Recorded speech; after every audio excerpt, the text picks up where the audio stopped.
Good morning. देखेंगे exercise 5.2। Exercise 5.1 का हमने लास्ट वीडियो में खत्म किया था एक्सरसाइज 5.1 को। ये इंट्रोडक्शन ऑफ यूक्लिड ज्योमेट्री का लास्ट एक्सरसाइज है, एक्सरसाइज 5.2। और एक्सरसाइज 5.2 का फर्स्ट नंबर जो क्वेश्चन है, क्वेश्चन ये कह रहा है कि अकॉर्डिंग टू 5 पोस्टुलेट्स, एक्सरसाइज 5.2 है, कह रहा है how would you rewrite Euclid fifth postulates so that it would be easier to understand, है ना। जो एक यूक्लिड का पोस्टुलेट्स, नॉट एक्सिम्स, यूक्लिड का जो पोस्टुलेट्स है, फिफ्थ पोस्टुलेट्स, उसको इजीली कैसे डिफाइन करेंगे। बुक में तो 5 पोस्टुलेट्स को लिखा ही है ना, लेकिन उसको कह रहा है कि अपने लैंग्वेज में उसको इजीली कैसे लिख पाएंगे। तो हमने लिखा है उसको when two line are intersected by third line। यही है फिफ्थ पोस्टुलेट्स कि दो लाइन को अगर तीसरा लाइन इंटरसेक्ट करेगा, है ना, अगर किसी दो लाइन को,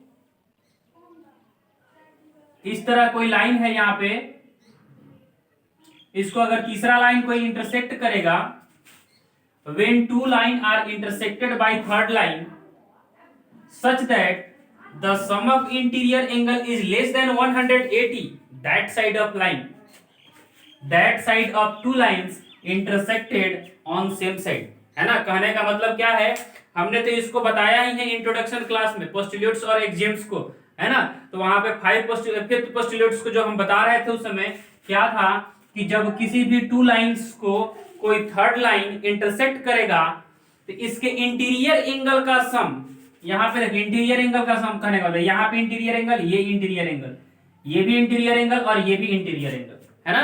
तो इस इंटीरियर या फिर इस दोनों इंटीरियर या फिर इस दोनों इंटीरियर एंगल का सम अगर 180 से छोटा होगा, लेस देन 180 डिग्री, है ना, 180 से लेस होगा, है ना, इस दोनों इंटीरियर एंगल का सम 180 से लेस होगा, ये 180 से छोटा होगा, तो इस साइड के ये जो दो लाइंस हैं एक दूसरे को कहीं जाकर के इंटरसेक्ट करेंगे, किसी पॉइंट पे इंटरसेक्ट करेंगे। और क्या था कि जिधर का 180 से ज्यादा है, 180 से ज्यादा है, उस साइड का इंटरसेक्ट नहीं करेगा। तो इसमें फर्स्ट क्वेश्चन में बस यही है कि फिफ्थ पोस्टुलेट्स को आप इजीली कैसे डिफाइन करेंगे, इजीली कैसे समझा पाएंगे।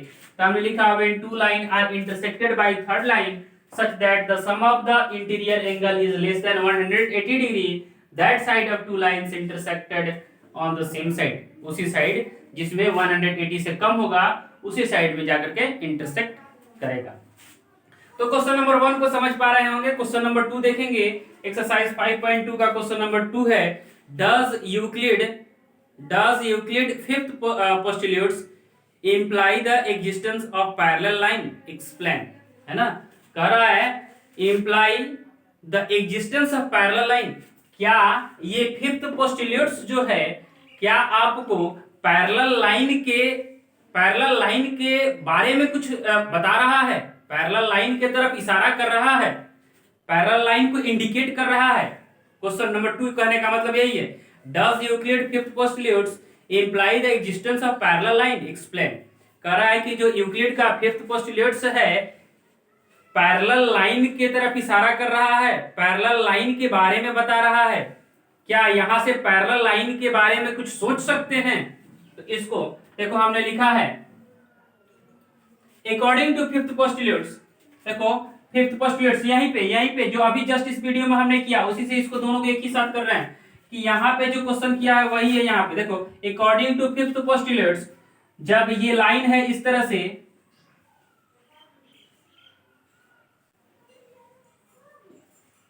इस साइड का सम कितना है 180 से छोटा है, तो देखो लिखे हैं, इसको बोलते हैं एंगल ए, इसको बी, इसको सी और इसको डी।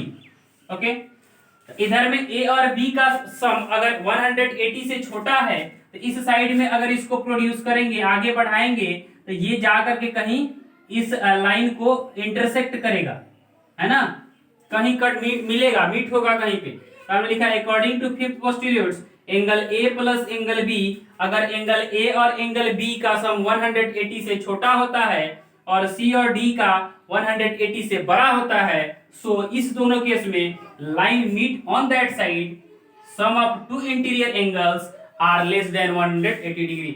इस केस में उसी तरफ का लाइन एक दूसरे से मीट करेगा, एक दूसरे को कट करेगा, एक दूसरे को ज्वाइन करेगा, जिस साइड में एंगल का सम 180 से कम। It mean line never meet on right side nor meet on left side, hence the line is parallel. देखो दूसरा लाइन को हम समझा रहे हैं, हमने दूसरे लाइन का मतलब ये लिखा है कि अगर ये लाइन इस तरह से है ना, अगर यहाँ पे ये कोई इस तरह से है, ये इंटरसेक्टिंग लाइन है, तो अगर इस एंगल का सम, इसको एंगल ए और इसको एंगल बी, इसको एंगल सी और इसको एंगल डी बोलते हैं, तो अगर इस केस में अगर एंगल ए, इसके बाद इस सो के बाद यहां पे लिखेंगे if angle A plus angle B is equal to 180 degree. अगर एंगल ए और एंगल बी का सम 180 के बराबर 180 के बराबर होगा and angle B C plus angle D is equal to 180 degree. ये तो पॉसिबल है ही ना, ये जो हमने स्टेटमेंट लिखा, लाइन लिखा है यहाँ पे, ये तो पॉसिबल है ही कि ये जब दो लाइन को कोई तीसरा लाइन काटेगा तो या तो 180 से छोटा होगा या 180 से बड़ा होगा या 180 के बराबर होगा।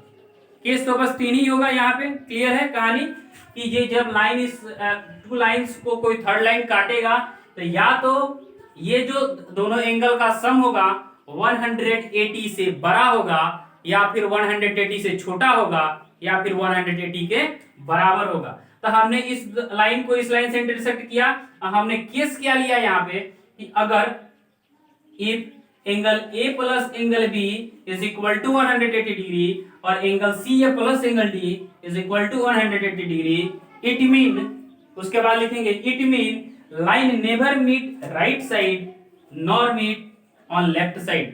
तो इस केस में लाइन ना ही लेफ्ट साइड में मिलेगा और लाइन ना ही राइट साइड में मिलेगा, मतलब कि ये लाइन इनफाइनाइट तक आगे जाएगा रेलवे ट्रैक के जैसा और ये लाइन भी इनफाइनाइट आगे तक जाएगा रेलवे ट्रैक के जैसा।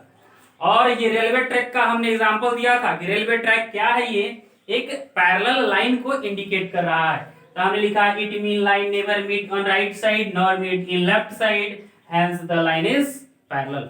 ओके, तो इस तरह से एक्सरसाइज 5.2 में बस दो ही क्वेश्चंस थे और एक इंट्रोडक्शन ऑफ यूक्लिड ज्योमेट्री खत्म होता है।